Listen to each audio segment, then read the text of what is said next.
গতকালকে জামায়াতি শীর্ষ নেতা আপনাকে সম্মান জানিয়ে নির্বাচন মাঠ থেকে সরে গেছে। জোটগতভাবে আপনাদের এখন কোনো অবস্থানের পরিবর্তন হয়েছে কিনা? আপনারা এখন সেই যে 11 দলীয় নির্বাচনী জোট করেছেন সেদিকে আবার যাবেন কিনা? মানে জোটগত অবস্থানটা পরিষ্কার হতে যাচ্ছে একটা প্রশ্ন। দ্বিতীয় প্রশ্ন হচ্ছে যে আওয়ামী লীগের তো ভোটাররা আছে বা সমর্থকরা আছে, সেই ভোটাররা কাকে ভোট দেবে বলে মনে করেন? এক নাম্বার হলো যে আমরা বিগত দিনে জামাতের যিনি আমির তার সম্মানার্থে তার সিটের মধ্যে আমরা নমিনেশন পেপার সাবমিট করিনি হাত পাকার পক্ষ থেকে। তিনি আমাদেরকে সম্মান করে তাদের প্রার্থীকে এখান থেকে তুলিয়ে দিয়েছেন, এর জন্য তাকে ধন্যবাদ, আমরা শুকরিয়া জ্ঞাপন করছি। আমি কালকে জনাব অ্যাডভোকেট হেলাল সাহেবকেও আমি মোবাইলে ধন্যবাদ জ্ঞাপন করছি এবং অন্যদের ধন্যবাদ জ্ঞাপন করেছি। না, বর্তমানে ইসলামী আন্দোলন বাংলাদেশ নতুন ভাবে অন্য কোনো জোটে যাওয়ার এখন পর্যন্ত আর কোনো সুযোগ নেই। আর দ্বিতীয় কথা হলো আওয়ামী লীগের ভোটাররা কাকে বলছে? অবশ্যই শরিয়া ভিত্তিক কোরআন ও সুন্নাহ ভিত্তিক যদি আইন প্রণয়ন তারা করে এবং সুযোগ হয় তাহলে আবার হবে। কোরআন ও সুন্নাহর ভিত্তিতে যদি আইন প্রণয়ন, আমাদের তো মূল এক বাক্সের মূল থিমটা ছিল ইসলামের পক্ষে একটা বাক্স। যখনই তারা বলেছেন যে আমরা কোরআন ও সুন্নাহর ভিত্তিতে শরিয়ার ভিত্তিতে আইন প্রণয়ন করবো না, আমাদের একজন ভদ্র মহিলা খ্রিস্টান ভদ্র মহিলার প্রশ্নের জবাবে তিনি বলেছেন, তখন তো আমাদের এক বাক্স আর থাকে না। কারণ আমাদের এক বাক্স নীতিটা ছিল ইসলামের পক্ষে একটা বাক্স, এর জন্য এখন ইসলামের পক্ষে হাত পাকার বাক্স আছে। দ্বিতীয় আপনার প্রশ্ন হলো এই যে আওয়ামী লীগের ভোটাররা কাদেরকে ভোট দেবে, এই প্রশ্নের জবাব কিন্তু 5ই আগস্ট থেকে আমি দিয়ে আসছি। আমি বারবার বলেছি আওয়ামী লীগ যারা করে, আওয়ামী লীগ করার কারণে আপনার দেশের নাগরিকত্ব বাতিল করেন নাই, সরকার তো দেশের নাগরিকত্ব বাতিল করেনি, দলকে সে ব্যক্তি করছে, সরকার কি করছে, দল অবৈধ ঘোষণা করছে বা দল এখন কার্যক্রম বন্ধ করছে, নিষেধাজ্ঞা জারি করছে, কিন্তু তাদের তো নাগরিকত্ব বাতিল করেনি। যদি তারা দেশের নাগরিক থাকে তাহলে তার নাগরিকত্বের গ্যারান্টি দেওয়ার দায়িত্ব কার? সরকারের। যদি তার বিরুদ্ধে কেস না থাকে, মামলা না থাকে, তাহলে তার নাগরিকত্বের দায়িত্ব, তাকে নিরাপত্তার দায়িত্ব তো সরকারের। কাজে অবশ্যই যাদের বিরুদ্ধে কেস নাই, যারা অন্যায় করে না, অবিচার করে নাই, যদি সে নাগরিকত্ব বাতিল না হয় তাহলে আমি মনে করবো অবশ্যই তার নাগরিকত্বের গ্যারান্টি এবং তাকে সুযোগ সুবিধা দেওয়ার দায়িত্ব সরকারের। নাম্বার 1। নাম্বার 2, আওয়ামী লীগের ভোটাররা কাকে ভোট দিবে? যাদের মাধ্যমে তারা নিরাপত্তা পাবে, জান মাল ইজ্জত ব্যবসা বাণিজ্য নিরাপত্তা পাবে, তাদেরকে ভোট দিবে। না, এখন আমি দেখছি যে অনেক আসামিকে অ্যারেস্ট করা হচ্ছে বা যারা আসামি না তাদেরকে নতুনভাবে আসামি করা হচ্ছে। যেমন ধরে নেন আমার একজন কর্মীকে যদি বলে সে আওয়ামী লীগ করে, এটা প্রমাণ করতে করতে নির্বাচন শেষ হয়ে যাবে। ধরে নেন আমার এক কর্মী কি বললো সে আওয়ামী লীগ, কেস দিয়ে দিল, কেস ঠুকে দিল, এটা প্রমাণ করতে করতে নির্বাচন শেষ হয়ে যাবে, অথচ সে আওয়ামী লীগ না। এর জন্য আমি প্রশাসনকে বলবো লেভেল প্লেইং ফিল্ড রাখার জন্য কোনো অবস্থাতেই পূর্তিক বরাদ্দ হওয়ার পরে যাদের বিরুদ্ধে কেস নাই এরকম কোন রাজনৈতিক কেস দেওয়া যাবে না, যে আওয়ামী লীগ করে সেইটা করে এরকম কোন কেস দেওয়া যাবে না। যদি আপনি এরকম কেস দেন তাহলে আমাকেও যদি আপনি আওয়ামী লীগ বলেন সেটা তো কোর্ট প্রমাণ করবে আমি আওয়ামী লীগ, নির্বাচন তো শেষ। কি কথা ঠিক না? এর জন্য আমি বলবো কোন অবস্থাতেই যারা ওয়ারেন্টেড আসামি না এরকম আসামি থেকে অ্যারেস্ট করা যাবে না। এবং যাদেরকে গড়ে মামলা দেওয়া হয়েছে, দেখা যায় একটা মামলার মধ্যে 5-7 জন বা 10 জন নামদার আসামি আর 500 বেনামি আসামি, এরকম যারা অজ্ঞাত বেনামি আসামি আছে এরকম একজন আসামিকে অ্যারেস্ট করা যাবে না। আমি মনে করি যে যদি সুষ্ঠু নির্বাচন উপহার দিতে প্রশাসন চায় তাহলে কোনো অবস্থাতেই প্রশাসন যেন কোনো ব্যক্তিকে হয়রানি না করে, যদি হয়রানি করে তাহলে লেভেল প্লেইং ফিল্ড থাকবে না। আপনি যদি নির্বাচিত হন আপনি বরিশালের মডেলে কি করবেন বলে আপনি আশা করেন? দেখেন, আল্লাহ যদি আমাকে কবুল করেন তাহলে আমার তো প্রথম কাজ হলো সংসদে আইন প্রণয়ন করা, দেশটার গতি বিধিকে মিরেট কোন দিকে চলবে সেটাকে নির্ধারণ করা, এদেশে সন্ত্রাস থাকবে কি থাকবে না, জুলুম অত্যাচার থাকবে কি থাকবে না, বিদেশে টাকা পাচার হবে কি হবে না, এগুলো রোধ করা আসলে একজন মেম্বার অফ পার্লামেন্টের মূল দায়িত্ব। এরপরে যদি বরিশালের তরফ থেকে আমাকে ইনশাআল্লাহ নির্বাচিত করা হয় তাহলে আমার প্রথম কাজ থাকবে দুর্নীতি মুক্ত একটা আমরা বরিশাল করবো। দুর্নীতি মুক্ত, আমার বিশ্বাস দুর্নীতি মুক্ত যদি করতে পারি তাহলে রাস্তার উন্নয়ন হবে, শিক্ষার উন্নয়ন হবে, চিকিৎসার উন্নয়ন হবে, পুরুষদের উন্নয়ন হবে, মহিলাদের উন্নয়ন হবে, গরিবদের উন্নয়ন হবে, জেলে তাঁতি মজদুর সবার উন্নয়ন হবে। আমি মনে করি আমাদের উন্নয়নের সবচেয়ে বড় বাধা হলো দুর্নীতি। এরপর আসুন আমরা নদী কবলিত এলাকা, এখানে পানি বদ্ধ হয়ে যায়, পানি বদ্ধতা থেকে কিভাবে নিরসন করা যায় সে আমরা চেষ্টা করব। আজকে দেখা যায় ছাত্ররা পড়াশোনার টেবিল বাদ দিয়ে তারা নেশাগ্রস্ত হয়ে গেছে, যদি আল্লাহ পাক আমাকে কবুল করে তারা টেবিলে কিভাবে বসতে পারে সেই ব্যবস্থা আমি গ্রহণ করব। আজকে দেখা যায় আমাদের যুবকরা নেশাগ্রস্ত হচ্ছে, তাদেরকে নেশা মুক্ত কিভাবে সমাজ গড়া যায় সেই ব্যবস্থা আমি করব। শিক্ষার উন্নয়ন করব, চিকিৎসার উন্নয়ন করব। আজকে এশিয়ার মধ্যে আমাদের মেডিকেল সবচেয়ে বড়, সেইটাকে আরো উন্নয়ন করার আমি চেষ্টা করব। রাস্তাঘাট যেখানে যেখানে অবকাঠামো যে উন্নয়নের প্রয়োজন আছে এমন কোন সেক্টর নাই, শুধু আমি না, আমি সবাই পরামর্শ ভিত্তিতে আমি একটা পরামর্শশালা করব, যেখানে সাংবাদিক থাকবে, বুদ্ধিজীবীরা থাকবে, শিক্ষিত ব্যক্তিরা থাকবে, বিগত দিনে যারা এমপি মিনিস্টার সচিব ডিসি আমাদের বরিশাল অঞ্চলের আছে এরকম বিশাল এক জনগোষ্ঠী নিয়ে আমরা একটা কমিটি গঠন করব দেশের উন্নয়নের জন্য।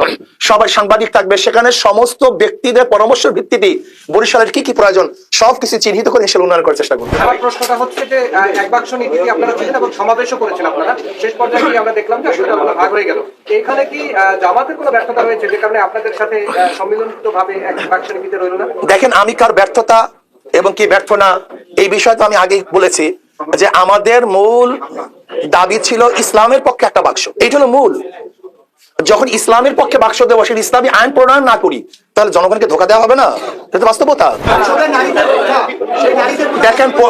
দেখেন বর্তমান যেইভাবে আপনারা আমাদেরকে বলতেছেন, আগে ইসলাম হুকুমত কায়েম করার পরে শরিয়া ভিত্তিতে যাহা কিছু আছে সব মহিলাদের অধিকার দেওয়া হবে ইসলামের। বাংলাদেশের সিনিয়র নায়েবে আমির, আপনি যদি বরিশাল 5 এবং 6 আসন থেকে নির্বাচিত হন, এমপি নির্বাচিত হন, সেক্ষেত্রে আপনি আসলে এই জনগণকে কতটা সময় দিতে পারবেন, যেহেতু আপনি সফরে থাকেন বেশিটা সময়?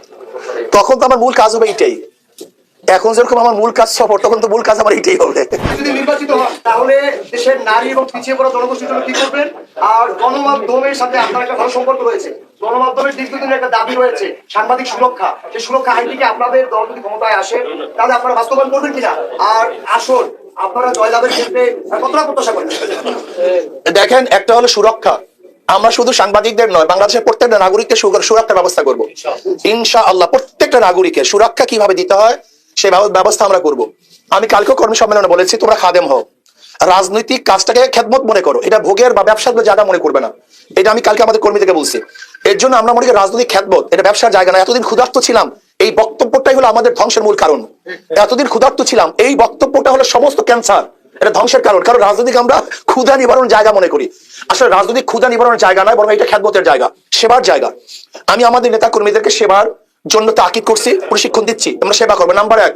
নাম্বার 2, আপনারা জানেন ইসলাম নারীদেরকে সবচেয়ে বেশি সুরক্ষা দিয়েছে, নারীদের অধিকার বাস্তবায়ন সবচেয়ে বেশি করেছে। কিন্তু ব্রিটিশ এবং পাশ্চাত্যদের যে নিয়ম যে কানুন, তাতে আমাদের নারীদেরকে সুরক্ষা করতে পারে নাই, বরং আমার নারীরা সবচেয়ে বেশি ধর্ষিতা হচ্ছে, ইফতিজিনের শিকার হচ্ছে। আমার মা বোনরা সবচেয়ে বেশি বিবাহ বন্ধনে বিচ্ছেদ ঘটাচ্ছে, অধিকাংশ মা বোনরা এসিডে দগ্ধ হচ্ছে, বহুত মা বোনেরা জেলের মধ্যে ধুকে ধুকে মরছে। ইসলাম এমন সুরক্ষা গ্রহণ করবে, আমার একটা মা বোনের ইজ্জাত হানি হবে বলে আমি মনে করি না।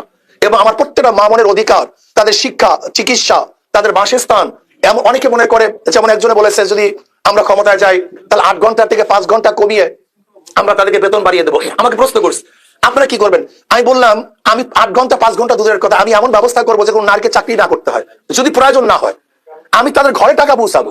আর যারা চাকরি করবে তো করবে, সেখানেও তাদেরকে কমতি করবো, কিন্তু আমি এমন ব্যবস্থা করবো যেন আমার মা বোনের একজন মা বোন না খেয়ে না থাকে, সবাই যেন ভরপুর খেতে পারে, ভরপুর পরিধান করতে পারে, সুখে স্বাচ্ছন্দ্যে জীবন যাপন করতে পারে, এরকম ব্যবস্থা করবে ইনশাআল্লাহ, যদি আল্লাহ কবুল করে। আর জামাত ইসলাম আপনাদের সম্মানার্থে এই আসন থেকে প্রার্থী প্রত্যাহার করে নিয়েছে। আপনার নির্বাচন পরিচালনায় বা পরিচালনা কমিটিতে জামাত ইসলাম থাকবে কিনা এবং প্রকাশ্যে আপনার সাথে কাজ করতে কিনা? না, তারা তো বলছে, না তারা তো বলছে কাজ হবে। আপনি জামাতের ভোট ব্যাংকের বিষয়ে কতটা প্রত্যাশী? না, তারা তো নিজেরা বলেছে আমার সাথে কাজ করবে, এটা তারা সাংবাদিক সম্মেলনে নিজে স্পষ্ট করে দিয়েছেন যে তারা কাজ করবে। মানে তো আমি তো আগেই বললাম, তারা তো বলছে কাজ করবে। আমি তাকে কালকে টেলিফোন করেছি, আমি কালকে নিজেই টেলিফোন করেছি।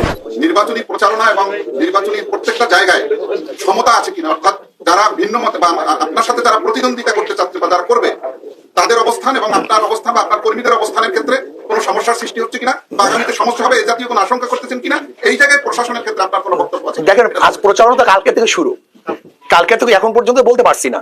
আমি বলতে পারবো যখন প্রচারণা শুরু হবে তখন সমতা আছে কি নাই, তখন ব্যাপারটা স্পষ্ট হবে, এখন স্পষ্ট হচ্ছে না। আমাদের তো সরোয়ার ভাইকে আপনারা সবাই চিনেন, জানেন, সে বারবার এখানে এমপি ছিলেন, হুইপ ছিলেন, আমাদের এখানে মেয়র ছিলেন, তাকেও চিনেন, সে কি করেছে, কি বক্তব্য দিয়েছে। যদি বরিশালের জনগণ তাকে আবারও নির্বাচিত করে সেটা তাদের ব্যাপার, কিন্তু আমি আহ্বান করবো বরিশালের জনগণকে, সরোয়ার ভাইকে দেখেছেন কিন্তু আমাকে এখনো দেখেন নাই।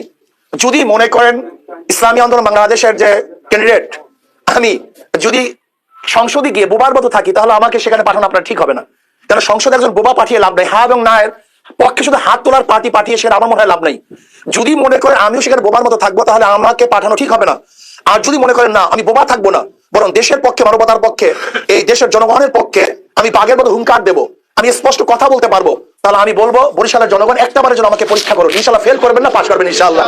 আল্লাহ আমাদের সবাইকে কবুল করেন। আগামী 12ই ফেব্রুয়ারি বাংলাদেশে অনেক আশা এবং আকাঙ্ক্ষার এক নির্বাচন অনুষ্ঠিত হতে যাচ্ছে। বিগত দিনে মানুষ তাদের ভোট অধিকার প্রয়োগ করতে পারে নাই, বহুত আগ্রহ ভরে মানুষ অপেক্ষমান যে আগামী সেই 12 তারিখে প্রত্যেকটা ভোটার ভোট কেন্দ্রে ইনশাআল্লাহ নিরাপত্তার সাথে তাদের ভোট অধিকার প্রয়োগ করবে। আমি আলহামদুলিল্লাহ বরিশাল 5 এবং 7 থেকে নির্বাচন অংশগ্রহণ করেছি হাত পাকা প্রতীক নিয়ে। কেন অংশগ্রহণ করেছি? আমি বিশ্বাস করি বর্তমান প্রচলিত যে বন্দোবস্ত আছে এই বন্দোবস্ত মানুষকে, বাংলাদেশের জনগণকে নিরাপত্তা দিতে ব্যর্থ হয়েছে, জুলুম অত্যাচার অবিচার বন্ধ করতে ব্যর্থ হয়েছে, গরিব দুঃখী মেহনত মানুষের অধিকারকে বাস্তবায়ন করতে পারে নাই, শিক্ষার উন্নয়ন ঘটাতে পারে নাই, চিকিৎসার উন্নয়ন ঘটাতে পারে নাই, আমাদের দেশের যেইভাবে উন্নয়নের কথা ছিল সেইভাবে উন্নয়ন আমরা করতে পারি নাই। মুসলিম, হিন্দু, বৌদ্ধ, খ্রিস্টান সকল জাতের সকল ধর্মের মানুষ যেভাবে ঐক্যবদ্ধভাবে দেশটাকে গড়ার কথা ছিল সেইভাবে আমরা করতে পারি নাই। এর জন্য আমি চাই আগামী 12 তারিখে সকল ভোটারগণ হাত পাকা প্রতীকে ভোট দিয়ে বাংলাদেশের অসমাপ্ত কাজগুলিকে ইনশাআল্লাহ পূর্ণ করার প্রত্যয় গ্রহণ করবে এবং আল্লাহর জমিন আল্লাহর হুকুমত কায়েম করে প্রত্যেকটা মানুষের অধিকারকে ফিরিয়ে দেওয়ার জন্য আমি সমস্ত ভোটার